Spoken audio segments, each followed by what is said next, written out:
देखिए हमारा next topic है टाइप्स ऑफ फ्रिक्शन, घर्षण के प्रकार। हम यूनिट नंबर 3 कर रहे हैं, कार्य शक्ति एवं ऊर्जा।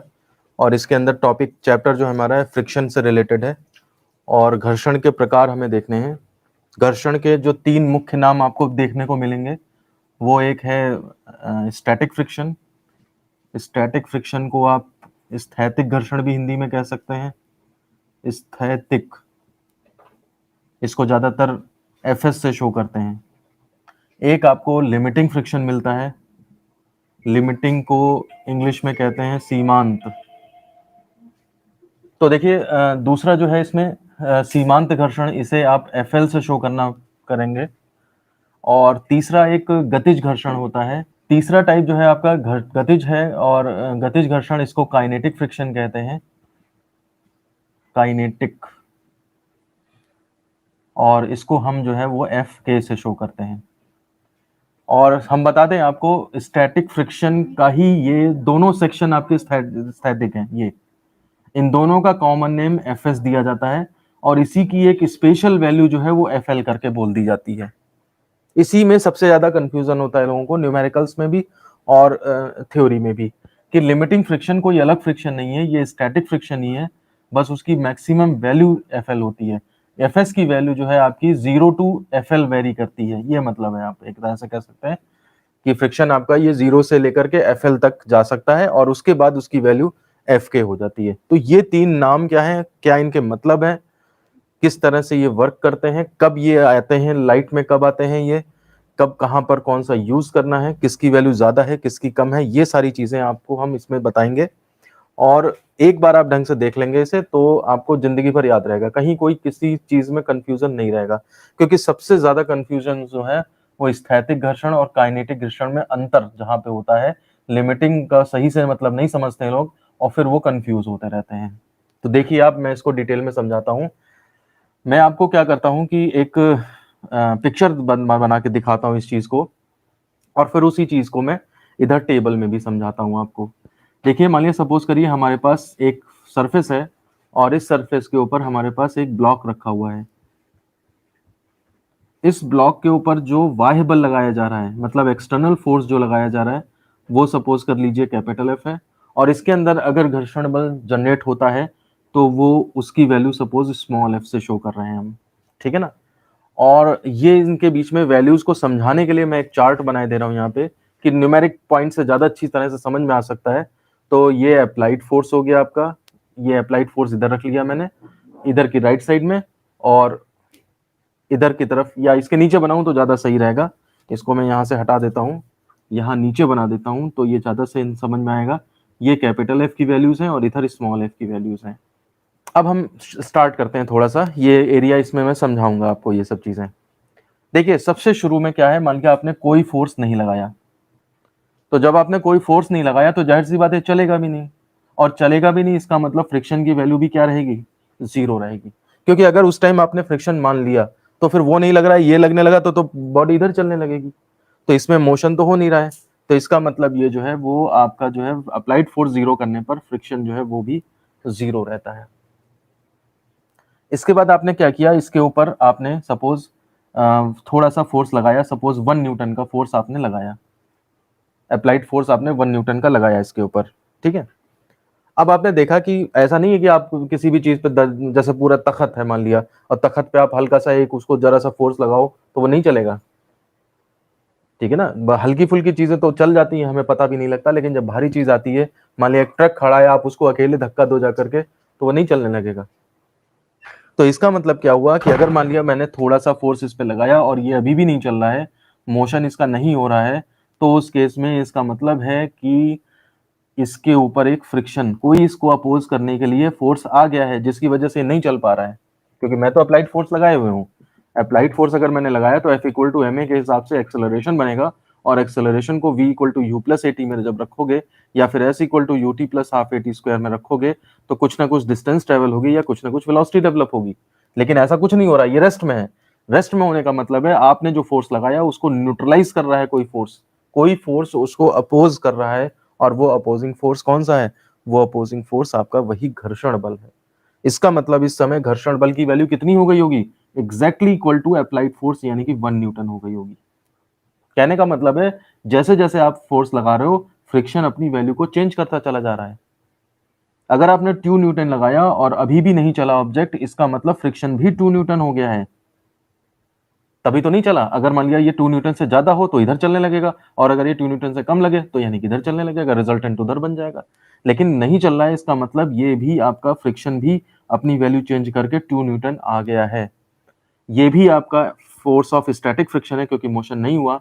ये भी आपका फोर्स ऑफ स्टैटिक फ्रिक्शन है यानी कि एफएस, ये पहली वाली चीज। ये वाली चीज भी आपकी एफएस कहलाएगी, ठीक है ना। ये अप्लाइड फोर्स है, और मोशन जो है अभी यहाँ पे अभी नहीं हुआ है, नहीं हुआ है, नहीं हुआ है, रुका हुआ है, इसीलिए हम इन फोर्सेस को स्टैटिक फ्रिक्शन का नाम दे रहे हैं। चलिए इसके आगे हम देखते हैं। अब मैंने इसके ऊपर 3 न्यूटन का फोर्स लगाया और अभी भी नहीं चलता है। मान लिया इसका मतलब ये हुआ कि मोशन अगर नहीं आया इसके अंदर, तो इसका मतलब ये हुआ कि फ्रिक्शन भी 3 न्यूटन का लगने लगेगा। ये भी स्टैटिक फ्रिक्शन है क्योंकि बॉडी ने चलना स्टार्ट नहीं किया है। तो इसका मतलब ये हुआ कि बॉडी जब तक रुकी हुई है, नहीं चल रही है, आपको जो भी फ्रिक्शन लग रहे हैं वो स्टैटिक फ्रिक्शन होते हैं। आपको इसकी डेफिनेशन भी मिल जाती है, आप बुक से डेफिनेशन नोट कर सकते हैं कि जब बॉडी जो है विरामावस्था में, उसके ऊपर अप्लाइड फोर्स लग रहा है लेकिन वो विरामावस्था में है, तो उस टाइम पे जो उसके ऊपर फ्रिक्शन काम कर रहा है वो आपका स्टैटिक फ्रिक्शन कहलाता है, स्थैतिक घर्षण कहलाता है। एफएस से शो करते हैं इसे। और आप देखिए कि विरामावस्था में होने का ये मतलब नहीं है फोर्स नहीं लग रहा है। देखिए ये फोर्स लग भी रहे हैं लेकिन तब भी वो नहीं चल पा रही है, तो इसका मतलब ये हुआ फ्रिक्शन बढ़ता जा रहा है। और इस फ्रिक्शन का ये नेचर जो होता है कि वो अपने आप को according to applied force adjust करता रहता है, अपने आप को उसके हिसाब से बदलता रहता है। इस प्रॉपर्टी को कहते हैं घर्षण का स्वयं सामंजस्य स्थापित करने का गुण। समझ में आ रहा है? इसका मतलब इसको इंग्लिश में कहेंगे self adjusting nature, self adjusting nature of friction.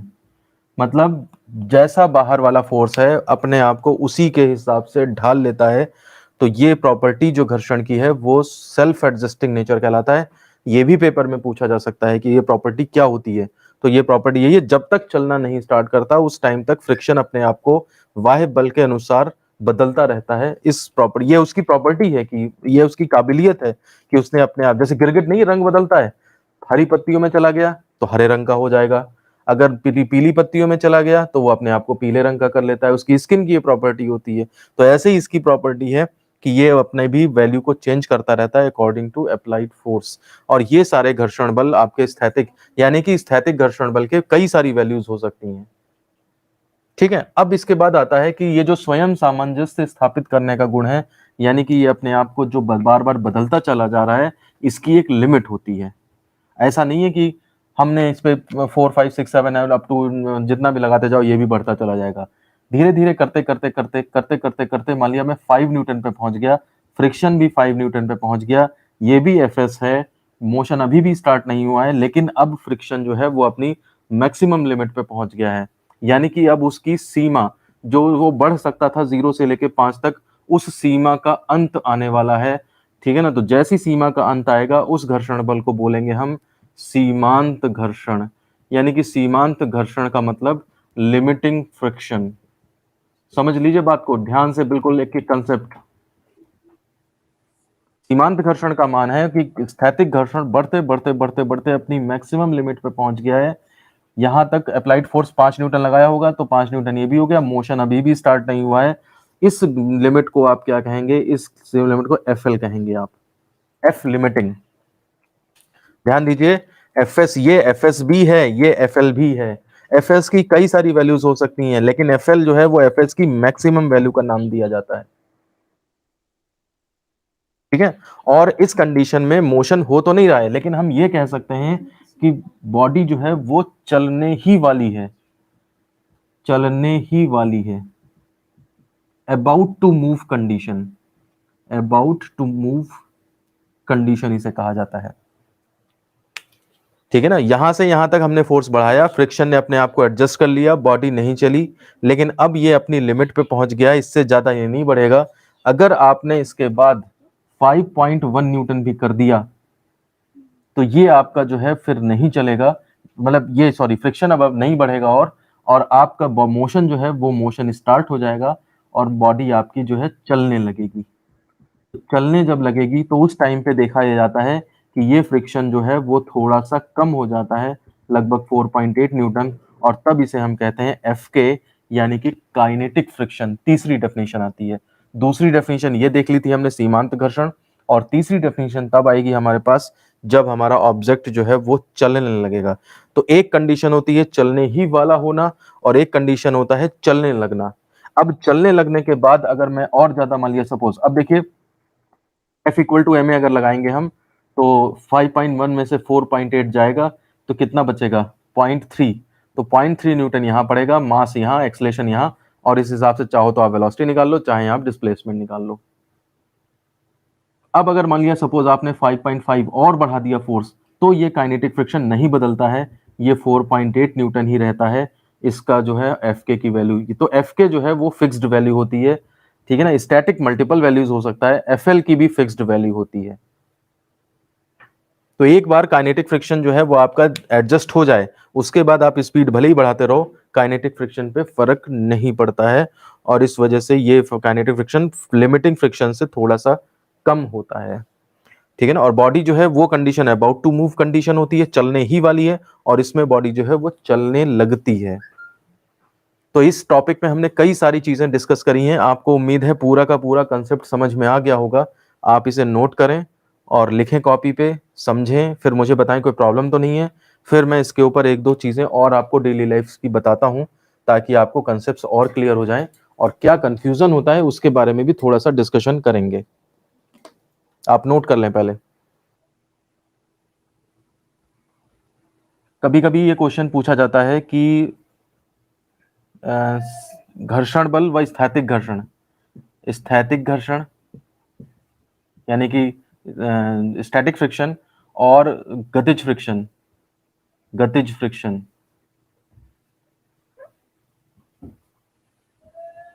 यानी कि एफ एस और एफ के, तो इसमें से कौन बड़ा होता है, ये पूछा जाता है। तो देखिए, आप यहां पे देखिए एफ एस की वैल्यू क्या है, 0 से लेके 5 तक कुछ भी हो सकती है, और एफ के क्या है, 4.8 लगभग है। आप अंदाजा लगाओ, क्या मैं ये एफ एस जो है वो ग्रेटर देन एफ के लिख सकता हूं? तो देखिए, आप कहोगे ऐसा नहीं है, एफ एस तो छोटा भी है, ठीक है ना।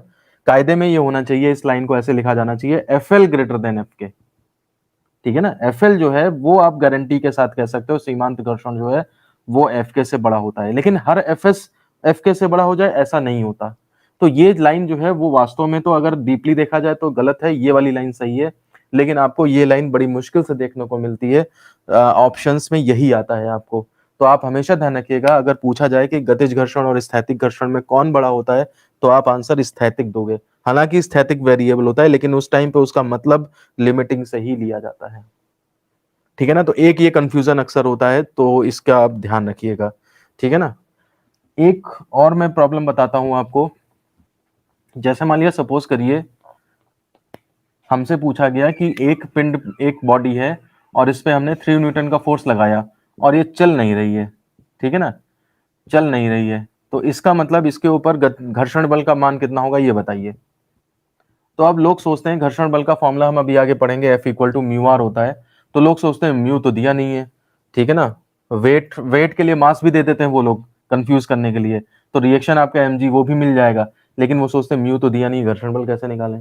तो देखिए, आप ये देखिए, चल नहीं रही है, चल नहीं रही है, तो इसका मतलब जितना आप अप्लाइड फोर्स लगाओगे उतना ही फ्रिक्शन जनरेट होगा। तो चल नहीं रही है तो सीधे आप अप्लाइड फोर्स जितना है यही फ्रिक्शन हो जाएगा, यानी कि फ्रिक्शन की वैल्यू आपकी 3 न्यूटन हो जाएगी। सेल्फ एडजस्टिंग नेचर उसका होता है।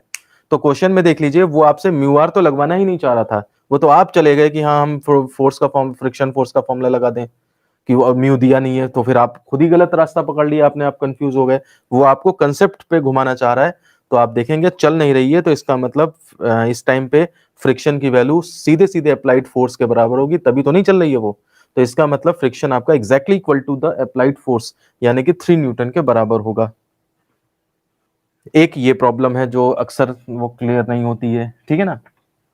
तीसरी बात जो मैं इस पे बताना चाहता हूँ, इनको आप अलग अलग अगर अपने नोट्स में इंक्लूड कर लेंगे तो ये आपके आगे काम आएगा, ठीक है ना, या फिर केवल समझ लें, ताकि इसके ऊपर कोई क्वेश्चन बने या न्यूमेरिकल बने तो आप उसमें ध्यान दे सकें। तीसरी एक बात यह है कि देखिए 5 न्यूटन तक नहीं चले और जब चलने लगे तो फ्रिक्शन 4.8 न्यूटन हो गया। कहने का मतलब है यहां से 5 आने में, 3 से 5 आने में भी तो 4.8 आया होगा, उस टाइम पे नहीं चल रहे थे हम, ठीक है। और जब 5 न्यूटन पे चलने लगे एक बार तो फिर फ्रिक्शन की वैल्यू 4.8 कम रह गई। कहने का मतलब है जब बॉडी चलना स्टार्ट कर देती है तो उस पे फ्रिक्शन की वैल्यू कुछ कम हो जाती है। इससे एक रूल ये बनता है कि चलती वस्तु को चलाते रहना आसान होता है, ठीक है ना। अगर कोई वस्तु चल रही है उसको चलाते रहना आसान होता है, बजाय इसके कि आप उसे रोकें और फिर चलाएं। रोक कर चलाना मुश्किल होता है। मैं इसको एक और एग्जांपल से समझाता हूं। पहले आप देखिए, अगर एक रिक्शा है, मान लिया रोड है, रोड पे बहुत से लोग चल रहे हैं, सब ठीक है, रिक्शा वाला भी चल रहा है। एक रिक्शा मैं इसलिए ले रहा हूं क्योंकि वो जो है बोझ हट हो रहा है। साइकिल इसलिए नहीं ले रहा हूं क्योंकि साइकिल में आप अकेले रहते हो तो इसलिए आप मैनेज कर लेते हो, कोई दिक्कत नहीं रहती है। लेकिन रिक्शे वाला जो है वो उसके ऊपर 2 आदमी बैठे हैं, लोड जो है ज्यादा है और वो अपने हाथों से चला रहा है। वो ब्रेक और ये उसके में नहीं है कि मतलब मोटर वोटर लगी हो या वो तेल से चल रहा हो, वो अपनी मेहनत से चला रहा है रिक्शा। तो इसलिए यहाँ पर रिक्शे वाला है, तो मान लिया सपोज करिए जाम लगने लगा, तो देखिएगा रिक्शे वाला जो है वो रिक्शे को अल्टीमेटली चाहता है कि वो रुकने ना पाए। वो धीमा कर लेगा पहले से ही, थोड़ा टेढ़े मेढ़े हैंडल से निकलने की, मतलब टेढ़ा हैंडल करके या कहीं से निकलने की कोशिश करेगा, या 2 गाड़ियों में बीच में जगह है वो उसमें बनाने की कोशिश करेगा ताकि वो जाम खुल जाए और बिना रुके वो चलता रहे आगे। अगर अल्टीमेटली जाम लगा है, इतना कर्रा जाम लगा है कि उसको कहीं रास्ता ही नहीं है, फिर अल्टीमेटली अगर उसने रिक्शा रोका तो उसके बाद जब वो दोबारा चलाना शुरू करेगा तो देखिएगा वो उतरेगा। अगर लोड ज्यादा है तो वो उतरता है, फिर हैंडल को पकड़ता है, गद्दी को पकड़ता है, खींचता है, और फिर जब थोड़ा मोशन में आ जाता है रिक्शा तो फिर उसके ऊपर बैठ जाता है चढ़ के। तो ये चीज कैसे होती है, ये क्यों होती है, उसको जरा आप यहां से समझिए, ठीक है। मान लिया रिक्शा चलाने के लिए 5 न्यूटन का फोर्स चाहिए, ठीक है। तो आप ये देखिए कि रिक्शा है और ये रिक्शा है मान लिया सपोज, और इसको चलाने के लिए 5 न्यूटन का फोर्स चाहिए। रिक्शे वाले को 5 न्यूटन का फोर्स लगाने में मुश्किल आ रही है। वो क्या करता है, जब पहले आप बैठ जाएंगे आप, तो आपको बैठ के एकदम से नहीं अपना बैठ गया फिर पेडल मारने लगा ना। आपको पहले क्या करेगा, वो हैंडल पकड़ के और गद्दी पकड़ के पहले खींचेगा, ठीक है ना, ताकि आप जो है फोर्स इतना लगाएगा, 0 1 2 बढ़ते बढ़ते 5 न्यूटन तक का फोर्स लगा देगा।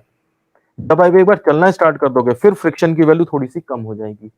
अब उसे जो है वो ज्यादा दिक्कत नहीं है, चल चल रही है जब एक बार, तो जब ज्यादा दिक्कत नहीं है, फोर फ्रिक्शन कुछ कम हो गया, अब वो क्या हुआ, चलते हुए रिक्शे में कूद के बैठ जाएगा और चलाता रहेगा, फ्रिक्शन 4.8 लगता रहेगा। अब जैसे मान लिया जाम लगने लगा तो वो जानता है कि अगर मैंने रोक दिया, रिक्शा रोक दिया, तो फिर से मुझे 5 न्यूटन लगाना पड़ेगा चलाना स्टार्ट करने के लिए। तो इसलिए अगर मैं चलता रहूं तो 4.8 को ही अपोज करना पड़ेगा। इसलिए उसकी हमेशा कोशिश रहती है कि वो चलता ही रहे। अगर अल्टीमेटली रुकना पड़ा तो फिर उसे 0 से लेके 5 तक का न्यूटन का फोर्स लगाना पड़ेगा। अगर उसे रुकना पड़ा तो वो उतरेगा, फिर उसके बाद उतनी ही ताकत लगाएगा।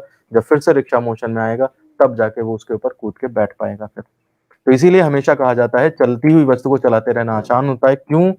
इसका रीजन आप लिखोगे क्योंकि काइनेटिक फ्रिक्शन जो होता है वो लिमिटिंग फ्रिक्शन से कम होता है, इसलिए ऐसा होता है। अब एफ के लेस देन एफ एल तो मैंने लिख दिया है, हो सकता है किताब में आप देखो तो आपको F K is less than F S मिल जाए। तो बात वही है, वो कहना वही चाह रहे हैं, क्योंकि लिमिटिंग फ्रिक्शन एक टाइप का स्टैटिक फ्रिक्शन है, लेकिन समस्या वही है कि स्टैटिक फ्रिक्शन तो कई सारे होते हैं। तो इसलिए क्लियर कट करके कहीं ज्यादा नहीं लिखते हैं, इसलिए बच्चों के दिमाग में कंफ्यूजन होता है कि स्टैटिक लिखें या लिमिटिंग लिखें। अगर आपको लिमिटिंग दिखता है ऑप्शन, कुछ टिक करना है ऑप्शन, लिमिटिंग दिखता है तो बहुत अच्छी बात, उसी को टिक करिए। वो नहीं दिखता है तो फिर आप स्टैटिक ऑप्शन को टिक करेंगे, अगर ये क्वेश्चन मल्टीपल चॉइस में आता है तो। मुझे बताइए ये चीजें क्लियर हैं आपको? कोई समस्या है तो पूछिए, नहीं तो फिर मैं इसके से रिलेटेड आपको लास्ट टॉपिक एक बताता हूँ, जिसमें कि आपको ग्राफ खींचना पड़ता है। डिफरेंट डिफरेंट ये जो तीनों फ्रिक्शन है इनमें ग्राफ खींचना पड़ता है, तो वो ग्राफ फिर बताऊं मैं आपको। और इन एग्जाम्पल से आप ये भी समझिए कि फिजिक्स जो है वो कितना घुसी हुई डेली लाइफ में, चीजें होती रहती हैं फिजिक्स के हिसाब से, और हम उनके ऊपर ध्यान नहीं देते, हम उनके ऊपर इग्नोर कर देते हैं उनको। तो अब आप ये ग्राफ एक बनाते हैं हम इसमें, और वो ग्राफ बहुत इंपॉर्टेंट होता है। मैं ज़्यादा चीज़ें देखिए, नेक्स्ट आ रहा है हमारे पास घर्षण बल का ग्राफीय निरूपण, ग्राफिकल रिप्रेजेंटेशन ऑफ फ्रिक्शन। और मैं जो है वो ज़्यादा इसलिए नहीं मिटा रहा हूँ क्योंकि मुझे इन सब की ज़रूरत है, इस टेबल की भी ज़रूरत है थोड़ा सा, और क्योंकि जो अभी हमने पढ़ा है उससे रिलेटेड चीज़ें भी मैं दोबारा से रिपीट करूंगा इसके अंदर, इसलिए मैंने ज़्यादा नहीं मिटाया है। ठीक है ना। तो इनका ग्राफ है, 1 नंबर में बनाने के लिए पेपर में आता है, बहुत ही इंपॉर्टेंट ग्राफ है। आप इसको इसकी हेल्प से समझ लेंगे तो आपको बिल्कुल एकदम हमेशा के लिए रट जाएगा, सब कुछ समझ में आ जाएगा कि किस तरह का ये ग्राफ है। देखिए हम एक्स एक्सिस पे डिनोट कर रहे हैं, तो आपने बाह्य बल लगा रहे हैं, ये वाले बल, ठीक है ना, ये जो रेंज में लगा रहे हैं हम इसको यहाँ पे डिनोट कर रहे हैं। तो थोड़ा और मैं ये नीचे मिटा देता हूँ और यहाँ पे लिख देता हूँ बाह्य बल, बाह्य बल कैपिटल एफ, ये इस तरफ डिनोट हो रहा है। और घर्षण बल जो है आपका, घर्षण बल वो आपका वाई एक्सिस पे डिनोट हो रहा है, ठीक है ना। ये ओरिजिन हो गया। ग्राफ कोई भी बनाए आप, एक्सिस बनाने से पहले, एक्सिस बनाने के बाद पहले आप इधर उधर क्या है ये लिखें। लोग क्या करते हैं, ग्राफ बनाना शुरू किया, बस 2 लाइन खींची, खच खच खच यहाँ पे कर दिया। आप क्या डिनोट कर रहे हैं वो चीज पहले बनाएंगे, तब जाकर के कहीं ग्राफ की बात करें तो ज्यादा बेटर हो रहता है। अब देखिए शुरुआत में क्या है, शुरुआत में जितना अप्लाइड फोर्स लगाते हैं उतना ही फ्रिक्शन बनता चला जाता है। इसका मतलब अब जितना इस तरफ बढ़ेंगे फोर्स में, अप्लाइड फोर्स में, उतना ही फ्रिक्शन बढ़ता है। तो ऐसे केस में एग्जैक्टली 45 डिग्री पे एक लाइन बनती है, और अभी ऑब्जेक्ट रुका हुआ है, मोशन नहीं है। कब तक नहीं है मोशन? जब तक कि आप सीमांत घर्षण पे नहीं पहुंच जाते। तो इसका मतलब यहां से ये वैल्यूज जो है फ्रिक्शन की, ये सारी वैल्यूज जो है वो आपकी स्टैटिक फ्रिक्शन है। और मान लिया यहां पर जाकर के आपकी जो यहाँ पे वैल्यू बनती है, ये आपकी एफ एल बनती है। ये सारी बाकी जो है वो ये स्टैटिक फ्रिक्शन है। यहां से यहां तक की वैल्यू जो है वो सब स्टैटिक फ्रिक्शन है। ये टॉप में जाकर के ये जो है आपका लिमिटिंग, ये भी स्टैटिक है वैसे, लेकिन इसका स्पेशल नेम लिमिटिंग फ्रिक्शन है। ये सीमांत घर्षण, यहां तक आपका जैसे जैसे फोर्स बढ़ेगा वैसे वैसे फ्रिक्शन बढ़ेगा। एग्जैक्टली 45 डिग्री पे एक लाइन आएगी 0 से ए तक। तो हम यहां पे लिख सकते हैं ओ टू ए, ओ से ए तक का ग्राफ जो है वो हमारा कौन कौन सी बातें बता रहा है? मोशन अभी गति नहीं कर रहा है, गति नहीं हो रही है, ठीक है ना। दूसरी बात है, इस टाइम पे जो घर्षण है एफ, वो इस स्थैतिक घर्षण है। और जो आपका एफ एल है, ए पॉइंट जो है वो आपका, उसके ऊपर जो फ्रिक्शन है एफ एल, वो आपका सीमांत घर्षण है। ये कुछ बातें हैं, आप बुक में देखेंगे तो ये सब पूरी लैंग्वेज में मिल जाएगा आपको। तो ये वो सिचुएशन है जब हमारे ऑब्जेक्ट ने चलना स्टार्ट नहीं किया है। अब इसके बाद अगर ये चलना स्टार्ट कर देगा तो क्या होगा? तो देखिए चलना स्टार्ट होने पे क्या होगा, गतिज घर्षण जो है थोड़ा सा कम होता है स्थैतिक से। तो स्थैतिक से अगर ये कम होता है तो देखिए ये आपका कुछ कम हो जाएगा, और उसके बाद फिर ये कांस्टेंट हो जाता है। ये वाली वैल्यू जो आपकी यहाँ पे आती है, ये आपकी एफ के आती है, ठीक है ना। अब इसमें कुछ बुक्स में क्या करते हैं कि वो कहते हैं कि एकदम से ऐसे कैसे डाउन हो जाएगा, कुछ तो पॉइंट, तो कुछ लोग इसको लाइन को थोड़ा सा कर्व दे देते हैं, थोड़ा सा आगे, कि धीरे धीरे उतर रहा है। वो उससे कोई फर्क नहीं पड़ता है। उसके बाद कुछ लोग क्या करते हैं कि इस लाइन को भी आगे जो है वो कर्व्ड दे देते हैं, कि अगर मान लिया सपोज करिए बहुत ज्यादा फोर्स लगा दिया, तो उस केस में जो है आपका एक्सल, वो काइनेटिक फ्रिक्शन जो है वो थोड़ा सा और कम होने लगता है। तो इसलिए कुछ लोग इस कर्व को आगे भी जाकर के झुका देते हैं, और कुछ बुक में जो है वो उस केस में हॉरिजॉन्टल ही बनाए रखते हैं। वो आप पे डिपेंड करता है आप कैसा बनाते हो, किस बुक से पढ़ते हो, वो डिपेंड करती हैं सिचुएशंस। तो इसलिए मैंने दोनों केस डिस्कस कर दिए हैं। किसी बुक में केवल लाइन खींची है तो आप इसका मतलब ये समझिए कि थोड़ा डाउन होकर कांस्टेंट हो गया, और ज्यादा अगर फोर्स बढ़ाएंगे हम तो उस केस में फिर जब एक्सेलरेशन ज्यादा डेवलप होने लगता है तो उस केस में फिर गतिज घर्षण कम होने लगता है। तो ये ग्राफ आप बना लें, आप इसको ए से बी तक, और बी से आगे सी तक, और डी तक। तो ओ से ए तक मैंने यहां लिख दिया। अब मुझे जो है वो ये बाकी चीज मैं यहां नीचे लिख देता हूं। ए टू बी गए मैं, तो ए टू बी गया मैं, तो ये क्या शो कर रहा है कि एफ के जो है लेस देन एफ एल है, गतिज घर्षण जो है वो थोड़ा सा कम हो गया। बी से सी तक का ग्राफ क्या शो कर रहा है, बी टू सी कर्व जो शो कर रहा है वो ये शो कर रहा है कि मोशन होने के बाद गतिज घर्षण जो है एफ के जो है वो कांस्टेंट हो जाता है। लेकिन सी टू डी क्या कर रहा है, सी टू डी ये शो कर रहा है कि बहुत ज्यादा फोर्स, अत्यधिक फोर्स लगाने पर, अत्यधिक बाह्य बल लगाने पर एफ के जो है वो कम होने लगता है। देखिए एक चीज और मैं डिस्कस करना चाहता हूं इस टॉपिक को खत्म करने से पहले, इसी से रिलेटेड है जो मैंने इसमें कंसेप्ट समझाया है कि गतिज घर्षण बल का मान जो सीमांत घर्षण है या स्थैतिक घर्षण है उससे कम क्यों होता है। ठीक है, एग्जैक्टली बोले तो एफ के लेस देन एफ एल है, इसकी वैल्यू जो है देखिए एफ के जो है वो आपका एफ एल से कम है। और अगर एफ एस देखें तो एफ एस तो कई सारे हैं, ये सारे एफ एस हैं, इतने से ही तो एफ के कम होगा, बाकी सारों से तो ज्यादा है। तो इसलिए ये ज्यादा सही लैंग्वेज होती है, लेकिन बुक्स में आपको यही मिलेगा देखने को। तो दोनों तरह से मैंने लिख दिया है कि गतिज घर्षण का मान सीमांत घर्षण से कम क्यों होता है, या फिर गतिज घर्षण बल का मान स्थैतिक घर्षण से कम क्यों होता है, ये आपको एक्सप्लेन करना है। ठीक है ना, तो आप इसमें आप जरा ध्यान से समझिए, मैं एक डेली लाइफ का एग्जांपल भी दूंगा और उसके आप बेस पे आप दिमाग लगाएंगे तो आपको तुरंत सारी बातें समझ में आ जाएंगी। मानिए सपोज करिए ये ऑब्जेक्ट रखा है और इसमें ये प्रोजेक्शंस डिप्रेशंस हैं, और ये ऑब्जेक्ट रखा है इसमें भी प्रोजेक्शंस डिप्रेशंस हैं, और आप इसको चलाना स्टार्ट करते हो। तो देखिए जब आप इसको रुका हुआ है और चलाना स्टार्ट करोगे तो जितना ये प्रोजेक्शन इसका इसके डिप्रेशन में फंसा हुआ है, ये सब जो इस तरह से फंसे हुए हैं, आपको पूरी ताकत लगा के ऊपर लाना पड़ेगा और फिर उसके बाद तो तब कहीं जाकर के वो चलना स्टार्ट करेंगे। ठीक है ना, लेकिन एक बार जब चलना स्टार्ट कर देंगे वो, उसके बाद देखिए उसके बाद वो फिर उन गड्ढों में उतना उतना नहीं फंसेंगे जैसा रुके होने पे फंसते हैं। रुके होने पे बिल्कुल गहराई में चले जाते हैं वो। मैं इसको एक एग्जांपल से समझाता हूँ। जब आप रोड पे जाते हैं और हाईवे पे जाते हैं या किसी रोड पे जाते हैं तो देखा होगा आपने सड़कों पे स्पीड ब्रेकर बने होते हैं। जैसे मान लिया सपोज करिए ये सड़क है और इस पे मान लिया स्पीड ब्रेकर बना होता है, कभी एक बना होता है, कभी क्या होता है थोड़ी थोड़ी दूर पे 3 बने होते हैं, और कभी तो आपने देखा होगा बहुत ज्यादा क्रिटिकल एरिया ऐसे होते हैं कि जहाँ पे 20-25 बने होते हैं। ऐसे ऐसे गाड़ी जो है वो यूं यूं यूं यूं करके जाती है, बहुत धीमी चलानी पड़ती है। तो आप देखिए अगर ऐसे स्पीड ब्रेकर पे आप जाएं और आपने गाड़ी अपनी स्लो कर ली, तो आप जो है वो स्पीड ब्रेकर पे बिल्कुल ऐसे लहराते हुए उसी के हिसाब से यूं यूं यूं यूं करके जाएंगे। ठीक है ना, और कभी आपने देखा होगा कि अगर किसी का ध्यान नहीं गया, ड्राइवर का ध्यान मान लिया नहीं जाया गया स्पीड ब्रेकर पे और वो उसने उसी स्पीड पे निकाल दी गाड़ी, तो स्पीड ब्रेकर से गाड़ी जो है वो एकदम से ठक से होती तो है ठक से, लेकिन देखिएगा वो उतनी पहिए फिर अंदर नहीं जाते उतने, वो एक बार उछलती है और बस पार कर जाती है स्पीड ब्रेकर को। इसका मतलब यह है कि अगर आप स्लो स्पीड पे चलते हैं, मतलब धीमे धीमे बहुत चलते हैं, तो आप उसी के हिसाब से गहराइयों में जाते जाते जाते जाते फिर आप निकलेंगे। लेकिन अगर आपने स्पीड में गाड़ी निकाल दी तो पता लगा पहला जो स्पीड ब्रेकर था उस पे तो आपकी गाड़ी उछली, लेकिन जब तक वो नीचे आ पाई तब तक वो 2-3 स्पीड ब्रेकर पार कर चुकी होगी।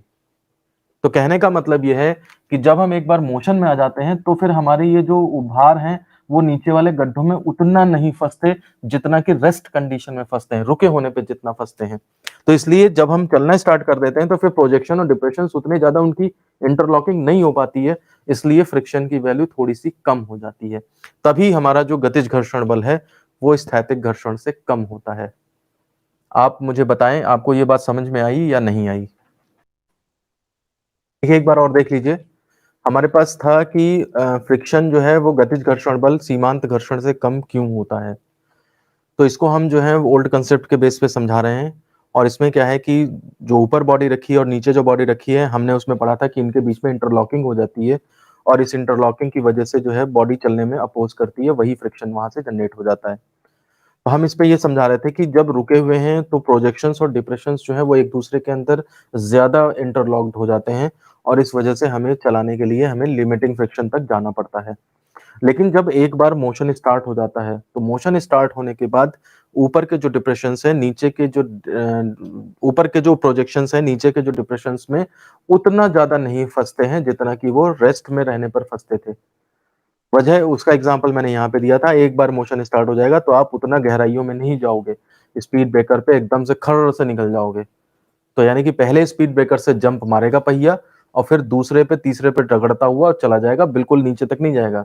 जबकि गाड़ी धीमी करके निकालोगे तो उस केस में वो बिल्कुल लहर खाती हुई हर एक स्पीड ब्रेकर का पता लगेगा आपको कि हाँ भाई अब 1 निकला, अब 2 निकला, अब 3 निकले। तो इस वजह से अगर ये यहाँ पे रेस्ट में रहता है तो प्रोजेक्शंस जो हैं वो ज़्यादा गहराइयों में चले जाते हैं और घर्षण बल की वैल्यू बढ़ जाती है।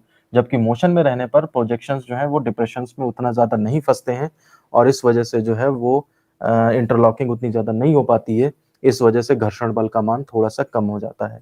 यही कारण है कि घर्षण बल गतिज घर्षण का मान स्थैतिक घर्षण से कम होता है। तो इस वीडियो में हमने देखा कि घर्षण बल कितने टाइप के होते हैं। हमने देखा कि सीमांत घर्षण बल और फिर उसके बाद उससे पहले स्थैतिक घर्षण, उसकी मैक्सिमम लिमिट जो है सीमांत घर्षण होती है। उसके बाद फिर गतिज घर्षण होता है, 3 तरह के घर्षण हुए। हालाँकि 2 ही तरह के स्थैतिक और काइनेटिक, लेकिन लिमिटिंग भी इतना इम्पोर्टेंट होता है क्योंकि बाउंड्री पे होता है बिल्कुल ना, इसलिए इसका भी नाम अलग ले लेते हैं। तो टाइप तो 2 ही हुए, एफएस का ही एक स्पेशल टाइप एफएल हो जाता है। फिर इसमें कौन क्या बड़ा छोटा ये सब देख लिया हमने, कौन कहाँ जनरेट हो रहा है, मोशन लगता है, मोशन हो रहा है या नहीं हो रहा है, इनकी वैल्यू ग्राफ वगैरह ये सब चीज़ें देख ली। क्यों कम होता है, ये कम हो जाता है, वो भी हमने इसमें देख लिया, ठीक है ना? कम होता है उसका एक डेली लाइफ का एग्ज़ाम्पल भी देख लिया रिक्शे वाले का, या चलती हुई वस्तु को चलाते रहना आसान होता है, ये सब चीज़ें हमने इसमें देख ली। घर्षण से रिलेटेड जो है जितना थ्योरेटिकल पार्ट था, वो हमारा पिछले वीडियो में और इस वीडियो में कवर हो गया है। अब इससे रिलेटेड जो न्यूमेरिकल पार्ट है, अब यही चीज़ें आपकी आगे चलेंगी, यही कांसेप्ट्स आगे चलेंगे, उनसे आपको ये चैप्टर में अब कैलकुलेटिव पार्ट आपका स्टार्ट होगा कि ये लिमिटिंग फ्रिक्शन की वैल्यू कितनी होती है, फ़ॉर्मूला क्या होगा, कैसे निकालेंगे, ये सारी चीज़ें अब आती हैं, वो फिर हम नेक्स्ट वीडियो में देखेंगे। तो इस वीडियो को मैं यहीं खत्म करता हूँ। धन्यवाद।